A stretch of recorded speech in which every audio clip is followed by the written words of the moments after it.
Generally speaking, if you've been injured in an accident, you may have a potential entitlement to compensation if someone else was at fault for your injuries. So in some cases, this is relatively simple to determine who was at fault, but in other cases, it is more difficult and complex to determine who was at fault for your injuries. So whether you can make a compensation claim also depends on the type of accident you've been involved in, the nature of the injuries you have suffered, and the specific legislation that applies to your specific circumstances.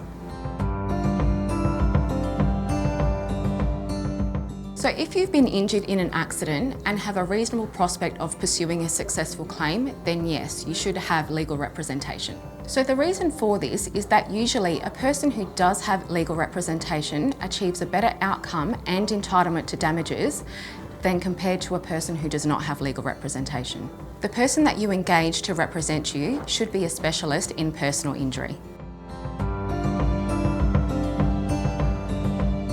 This is a difficult question to answer because your lawyer's fees will depend on many factors.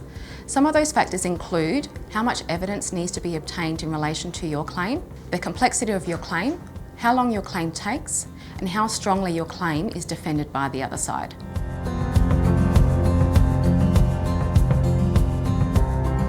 So how much you receive from your compensation claim will depend on a number of factors. Those factors can include the extent to which your damages have been reduced for contributory negligence, which means the extent to which you are at fault for your own injuries, the severity of your injuries, the extent to which your injuries continue to impact on your working capacity and home life, and the legal fees that have been incurred.